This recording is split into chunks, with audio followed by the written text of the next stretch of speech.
नमस्कार, जोहार झारखंड में आपका स्वागत। मैं राहुल ओझा आपके साथ। टेंडर कमीशन घोटाले में ईडी हर दिन कई नए खुलासे कर रही है। अब इस मामले में ईडी की रडार पर एक और अधिकारी आ गया है। ईडी ने आईएएस मनीष रंजन को आज पूछताछ के लिए बुलाया है। मनीष रंजन ग्रामीण विकास विभाग के पूर्व सचिव रह चुके हैं। मंत्री आलमगीर आलम, संजीव लाल और जहांगीर आलम पहले से ही ईडी की रिमांड में है। पूछताछ में कई चौंकाने वाले खुलासे हो रहे हैं, जिसके मुताबिक टेंडर से मिलने वाले कमीशन में आलमगीर आलम के पास भी हिस्सा जाता था। सबसे अहम खुलासा ये कि आरोपी संजीव लाल और जहांगीर आलम मंत्री के लिए कोडवर्ड का इस्तेमाल किया करते थे।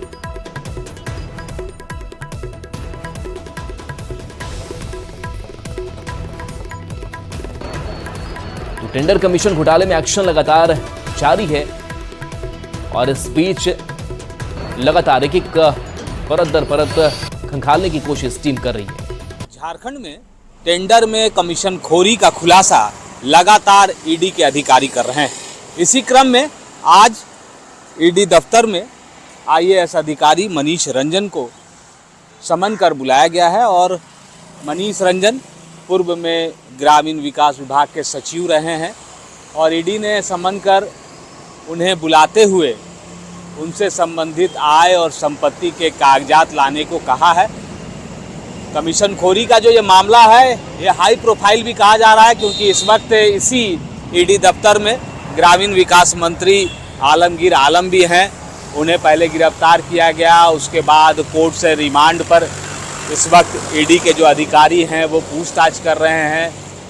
इससे पहले मंत्री के जो ओएसडी रहे संजीव लाल और जो उनके सहयोगी रहे जहांगीर के घर से जो पैसे बरामद हुए थे, नगद राशि बरामद हुई थी, उसी के बाद से लगातार विभाग के अंदर उन फाइलों को, उन तथ्यों को और जो कोड में लिखे हुए जो बात है उसे डिकोड करने की कोशिश हो रही है।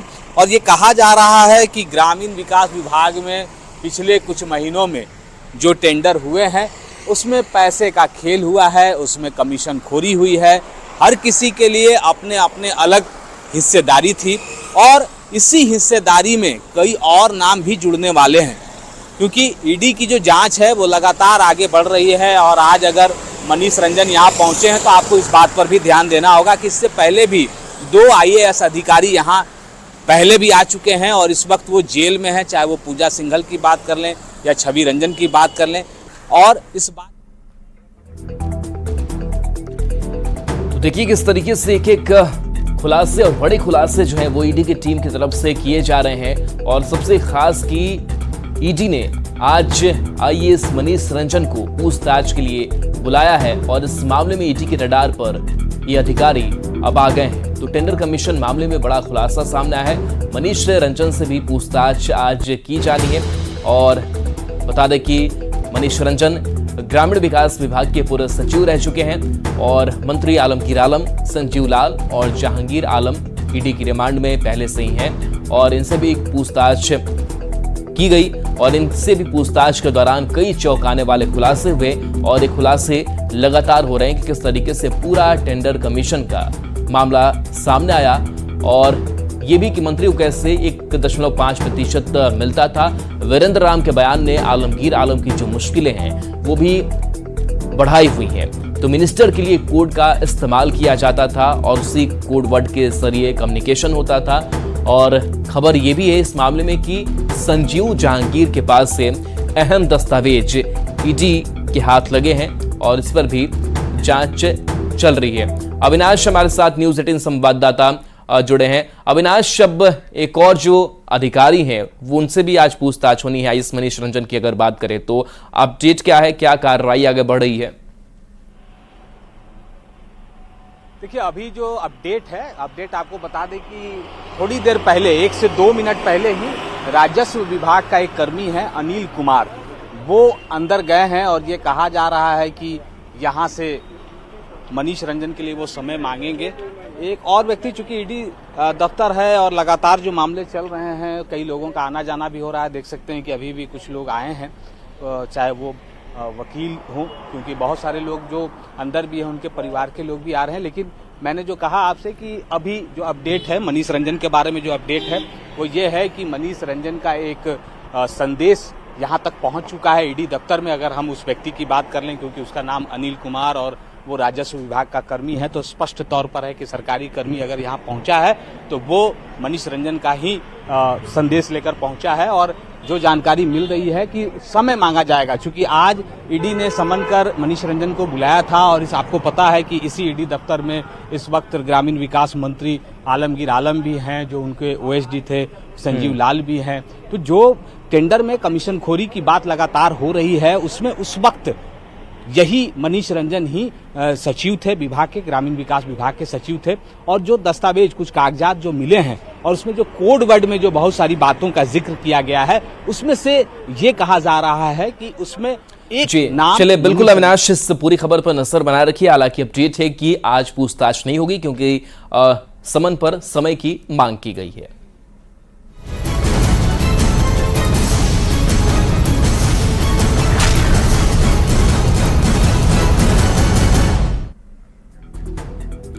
बढ़ेंगे आगे। केंद्रीय गृह मंत्री अमित शाह आज झारखंड पहुंच रहे हैं। दुमका और गोड्डा लोकसभा क्षेत्र में अमित शाह हुंकार भरेंगे। बीजेपी के 2 उम्मीदवारों के लिए चुनावी माहौल बनाएंगे। तो देखिए क्या शेड्यूल है अमित शाह का, वो बता रहे हैं। जामताड़ा में चुनावी जनसभा करेंगे। बीजेपी उम्मीदवार के पक्ष में चुनावी माहौल बनाएंगे। तो देखिए जामताड़ा के मेचिया छाता डंगाल मैदान में जनसभा करेंगे। इसके साथ ही सीता सोरेन के पक्ष में वोट की अपील यहां पर वो करेंगे। दुमका से बीजेपी उम्मीदवार सीता सोरेन है, उनके पक्ष में प्रचार प्रसार किया जाना है। तो देवघर के मोहनपुर में भी चुनावी रैली को अमित शाह संबोधित करेंगे। बीजेपी उम्मीदवार निशिकांत दुबे के पक्ष में यहां सभा करेंगे। गोड्डा से बीजेपी के उम्मीदवार निशिकांत दुबे हैं। तो बता दें कि दुमका और गोड्डा सीट पर 1 जून को वोटिंग होनी है।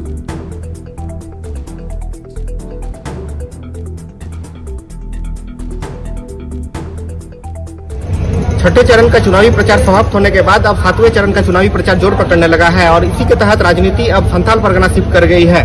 और इसी के तहत केंद्रीय गृह मंत्री अमित शाह जामताड़ा दौरे पर होंगे, जहां हम इस वक्त मौजूद है जामताड़ा सदर प्रखंड के मेजिया के छता डंगाल मैदान में, जहां आज केंद्रीय गृह मंत्री अमित शाह एक चुनावी सभा को संबोधित करेंगे। जिस महाविजय संकल्प सभा नाम के चुनावी सभा को संबोधित करने के लिए यहाँ भव्य पंडाल बनकर तैयार है। अमित शाह आज दुमका लोकसभा से बीजेपी प्रत्याशी सीता सोरेन के लिए यहाँ वोट करेंगे, क्योंकि अमित शाह जी के आने से लोगों में एक गजब का उत्साह दिख रहा है। लोगों में ये उमंग है कि लोग बड़ी से बड़ी संख्या में अमित शाह जी को सुनने के लिए मेजिया के जो दुर्गा मंदिर मैदान में आ रहे हैं और मुझे लगता है ये तादाद 50,000 से 1 लाख तक भी लोग जा सकते हैं। अमित शाह करीब 3 बजे यहाँ पहुंचेंगे और चुनावी सभा को संबोधित करेंगे। 4 बजे हुए मधुपुर के लिए प्रस्थान करेंगे, जहां गोड्डा लोकसभा से निशिकांत दुबे के पक्ष में हुए रोड शो करेंगे। आप देख सकते हैं यहाँ काफी डेकोरेट किया गया है, पंडाल जर्मन हैंगर बनकर तैयार है। साथ ही लोगों के बैठने के लिए व्यवस्था की गई है।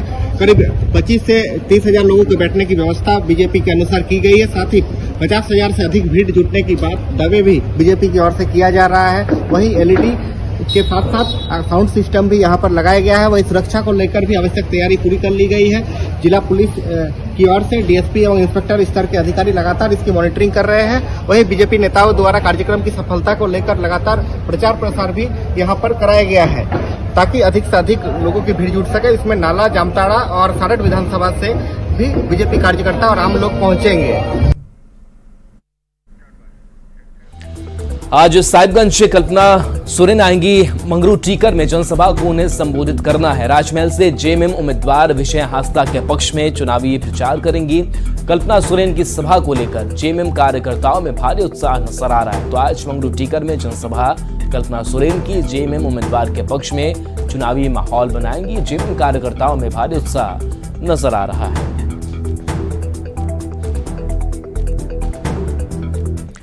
झारखंड में तीसरे चरण के लिए चुनाव प्रचार का शोर थम चुका है। तीसरे चरण में 4 लोकसभा सीट रांची, धनबाद, जमशेदपुर और गिरिडीह में वोट डाले जाएंगे। शांतिपूर्ण वोटिंग कराने की तैयारी में प्रशासन जुटा हुआ है। पोलिंग बूथ पर सुरक्षा के पुख्ता इंतजाम किए गए हैं।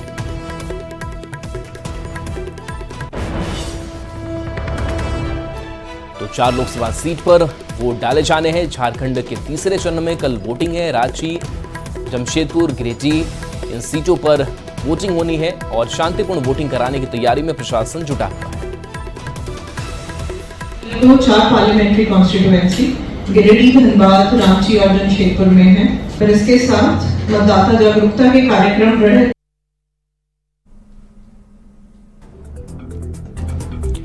और देखिए ये फाइट बता रहे हैं संजय सेठ बीजेपी से प्रत्याशी है और ये रांची कारण है। कांग्रेस से यशस्विनी सहाय उनको टक्कर देंगी। रांची के बाद से दूसरी सीट धनबाद की अगर बात करें तो ढुल्लू महतो यहां से बीजेपी प्रत्याशी हैं और कांग्रेस ने अनुपमा सिंह को चुनावी मैदान यहां से उतारा है। तो जमशेदपुर की जंग की अगर बात करें तो विद्युत वरण महतो बीजेपी से प्रत्याशी हैं, तो समीर मोहंती को जेएमएम ने चुनावी मैदान में उतारा है। आसू से चंद्रप्रकाश चौधरी, जेएमएम से मथुरा महतो और स्थिति गिरिडीह लोकसभा सीट की।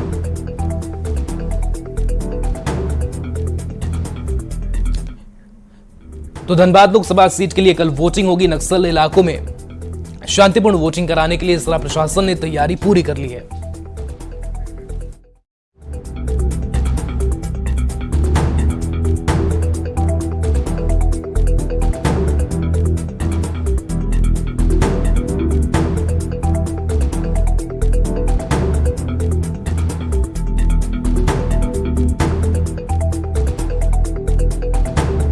वोटिंग कैसे शांतिपूर्ण हो इसकी तैयारी पूरी है। सुरक्षा के पुख्ता इंतजाम यहां पर नजर आते हैं और ये तस्वीर भी आपको दिखा रहे हैं जहां पर तीसरे चरण की वोटिंग को लेकर के प्रशासनिक तैयारी पूरी की गई है और कोशिश यही कि कहीं से वोटर्स को दिक्कत ना आए और वोटर्स आसानी से अपना वोट दे सके। लोकसभा क्षेत्रों में जो चुनाव होने हैं उसको शांतिपूर्वक निष्पक्ष तरीके से कराने के लिए जिला प्रशासन की ओर से सारी तैयारियां पूरी कर ली गई हैं। एमसीसी के वायलेशन नहीं किया जाए इसको लेकर जिला प्रशासन एसएसटी और चेकनाका सबको और दुरुस्त करने का दिशा निर्देश दिया है। चुनाव सुचारू एवं शांतिपूर्ण ढंग से करवाने के लिए धनबाद पुलिस पूरी तरीके से तैयारियां कर चुकी है। टोटल हमारे यहाँ पे 55 नक्सल बूथ है। जैसे आप लोग जान रहा है धनबाद को होम मिनिस्ट्री के द्वारा नक्सल जिला से हटा दिया गया है, लेकिन यहाँ का नक्सल हिस्ट्री को देखते हुए हम लोग टोटल 55 बूथ को नक्सल घोषित किया है। इस बार हर बूथ में एक सेक्शन सीपीएमएफ रहेगा और उसके साथ साथ उसको सपोर्ट करने के लिए हमारा स्पेशलाइज्ड जो फोर्स है कोबरा भी है और जेजे भी अपना अभियान। 25 मई को झारखंड में चुनाव होने वाला और उसे लेकर धनबाद जिला पुलिस प्रशासन अपनी पुख्ता तैयारियों में जुट गई है। अभी हम धनबाद पुलिस लाइन में हैं जहां पर कि डीसी माधवी मिश्रा और एसएसपी एचपी जनार्दनन ने यहां पर जो पुलिस जवान हैं उन्हें ब्रीफिंग किया। वहीं डीसी ने बताया कि सभी बूथों पर मतदाताओं को जो भी सुविधाएं हैं उसे मुहैया करा दिया गया है और साथ ही साथ 25 तारीख तक उन सभी धरातल में भी दिखने लगेंगे। वहीं उन्होंने कहा कि महिला जो मतदाताएं हैं उनके लिए पिंक बूथ बनाए गए हैं और साथ ही साथ जो दिव्यांग और बुजुर्ग हैं उनके लिए सभी बूथों पर टोटो और ऑटो की व्यवस्था रहेगी। पुलिस प्रशासन चुनाव प्रचार थमने के बाद शांतिपूर्ण चुनाव कराने को लेकर अपनी तैयारी को शुरू कर दी है और उन्होंने साफ तौर पर कहा कि जिला और पुलिस प्रशासन शांतिपूर्ण मतदान करवाने का काम करेगी। वहीं उन्होंने कहा कि मतदाता अपने मत का प्रयोग जरूर करें क्योंकि मतदान उनका एक मौलिक अधिकार है। संजय गुप्ता, न्यूज 18 धनबाद। गिरिडीह में शांतिपूर्ण वोटिंग कराने के लिए जिला प्रशासन ने तैयारी पूरी कर ली है। नक्सल प्रभावित इलाके में बूथ पर सुरक्षा के विशेष इंतजाम किए गए हैं। मतदाताओं को कोई परेशानी ना हो इसका विशेष ख्याल रखा गया है। गिरिडीह पार्लियामेंट्री कंस्टिट्यूंसी का मतदान होना है। इसके अंतर्गत हमारे 2 विधानसभा क्षेत्र यानी कि 32 गिरिडीह एवं 33 डुमरी आते हैं। इसमें कुल 740 बूथ हैं। 367 बूथ जो हमारे 32 गिरिडीह में हैं और 373 बूथ हैं जो कि डुमरी में हैं, जिसमें कि 199 बूथ हमारे डुमरी क्षेत्र में पड़ते हैं। इसमें कुल 6,12,529 मतदाता हैं। इनका डिस्पैच जो है वो अपने हमारे जो पोलिंग पार्टी हैं गिरिडीह जिला से एवं जो हमारे ईवीएम है हमारे यहाँ जो कमीशन हुए हैं वो यूएचएस महेश लुंडी डिस्पैच सेंटर से कल सभी का T-1 डे में डिस्पैच होगा। सभी जगहों पर पर्याप्त मात्रा में सभी बूथों पर सभी बिल्डिंग्स पर पर्याप्त मात्रा में सुरक्षाकर्मी लगाए गए हैं। नक्सल क्षेत्र में सुरक्षा हेतु पर्याप्त इंतजाम किए गए हैं। सभी SOPs का पालन किया गया है। गिरिडीह पुलिस पूरी तरह से स्वतंत्र एवं भय रहित माहौल में चुनाव प्रक्रिया संपन्न कराने के लिए प्रतिबद्ध है। झारखंड के 4 लोकसभा सीट पर कल वोटिंग होनी है। इसको लेकर तैयारी जोर शोरों से चल रही है। पोलिंग बूथ पर ईवीएम भेजने का काम शुरू हो गया है। खबर पर ज्यादा जानकारी दे रहे हैं न्यूज 18 संवाददाता मृत्युंजय कुमार।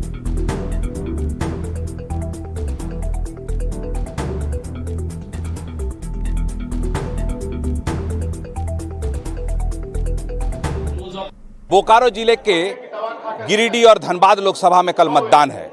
ऐसे में मतदान कर्मियों को सेक्टर 8 से डिस्पैच सेंटर से मतदान केंद्रों के लिए रवाना किया जाए। हम पहले तस्वीर दिखाना चाहते हैं कि यह मतदान जो कर्मी है वो सेक्टर 8 से यहाँ डिस्पैच हो रहे हैं। और अगर मतदान कर्मियों की बात करें तो 6,956 मतदान कर्मियों को इस मतदान के लिए, कल के मतदान के लिए लगाया गया है। आप तस्वीरों में देख सकते हैं कि किस प्रकार से सभी जो मतदान कर्मी हैं वो ईवीएम लेकर अपने अपने जो सेंटर हैं वहां पर बैठे हुए हैं और यहां पर जो है सभी लोग जाने की तैयारी कर रहे हैं। आप तस्वीर में देख सकते हैं कि किस प्रकार से जो है मतदान कर्मी हैं वो वीवीपैट हो या फिर और अन्य सामान है वो सभी लेकर यहाँ बैठे हुए हैं और जाने की तैयारी कर रहे हैं।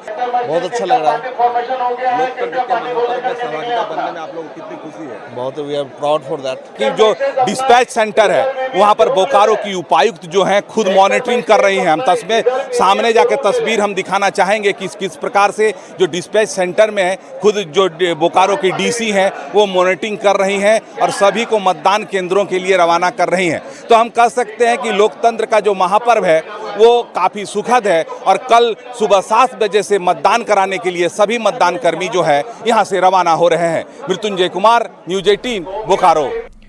और चलिए ब्रेक का वक्त तो चला है, जल्द वापस आते हैं।